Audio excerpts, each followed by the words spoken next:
ഇന്നത്തെ Microsoft office Malayalam video ക്ലാസ്സിലേക്ക് സ്വാഗതം.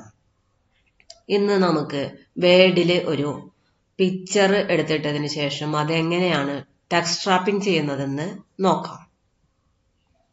ആദ്യം നമ്മൾ വേഡ് ഓപ്പൺ ചെയ്യാം. നമ്മൾ വേഡ് ഓപ്പൺ ചെയ്തതിന് ശേഷം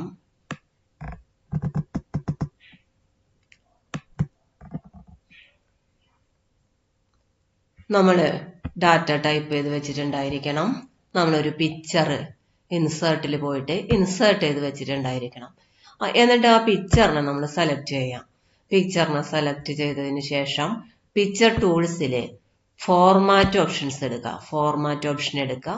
അതിൽ നിന്ന് നമുക്ക് ടെക്സ്റ്റ് റാപ്പിംഗ് എന്ന് പറഞ്ഞ ഓപ്ഷൻ എടുക്കാം. അതിൽ സ്ക്വയർ ആണ് നമ്മൾ എടുക്കുന്നതെന്ന് വിചാരിക്കുക. ഇനി നമ്മൾ ഈ പിക്ചറിനെ നമ്മുടെ ടെക്സ്റ്റിലേക്ക് മൂവ് ചെയ്യിക്കുക.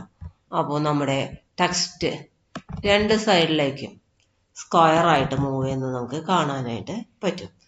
ഇനി നമുക്ക് ടെക്സ്റ്റ് റാപ്പിംഗിൽ തന്നെ ബിഹൈൻഡ് ടെക്സ്റ്റ് ആണ് കൊടുക്കുന്നതെങ്കിൽ നമ്മുടെ പിക്ചർ ടെക്സ്റ്റിന്റെ അടിയിലേക്ക് പോയിട്ടുണ്ടായിരിക്കും. അതുപോലെ നമുക്ക് ഇൻ ഫ്രണ്ട് ഓഫ് ടെക്സ്റ്റ് കൊടുക്കാം, ടൈറ്റ് കൊടുക്കാം, ഇൻലൈൻ വിത്ത് ടെക്സ്റ്റ് കൊടുക്കാം. Inline with text top and bottom ആയിട്ട് നമുക്ക് സെറ്റ് ചെയ്ത് വെക്കാം. ത്രൂ കൊടുക്കാം. ത്രൂ നമുക്ക് സെറ്റ് ചെയ്ത് കൊടുക്കാം. അതുപോലെ തന്നെ ഫോർമാറ്റിൽ നമുക്ക് പൊസിഷൻ എന്ന് പറഞ്ഞ ഓപ്ഷൻ എടുത്തു കഴിഞ്ഞാൽ inline with text with text wrapping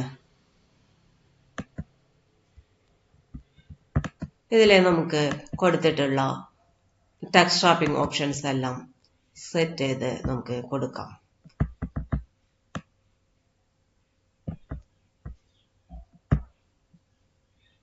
bottom കൊടുത്താൽ പിക്ചർ ബോട്ടത്തിലേക്ക് മൂവ് ചെയ്യും. ബോട്ടം, സെന്റർ, ഇതിൽ ഏത് ഓപ്ഷനാണ് നമുക്ക് വേണ്ടതെങ്കിൽ അത് നമുക്ക് സെലക്ട് ചെയ്ത് വെക്കാം.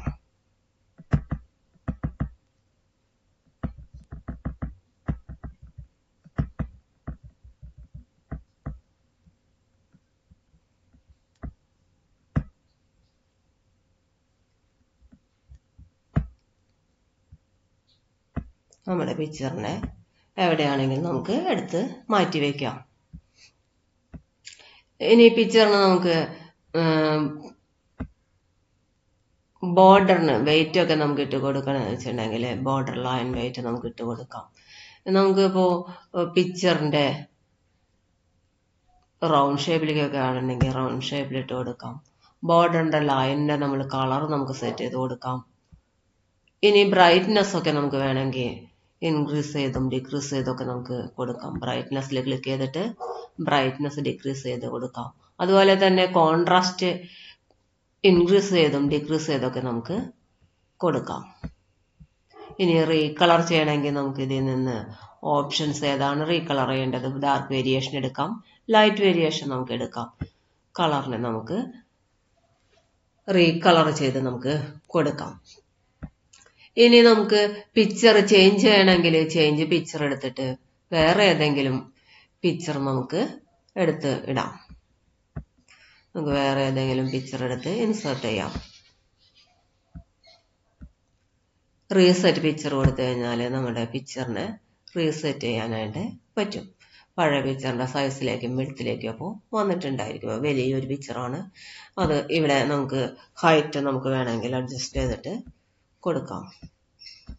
ഹൈറ്റ് എടുത്ത് നമുക്ക് ഹൈറ്റും വിഡ്ത്തും നമുക്ക് സെറ്റ് ചെയ്താൽ പിക്ചറിനെ നമുക്ക് റീസൈസ് ചെയ്ത് കൊണ്ടുവരാനായിട്ട് പറ്റും.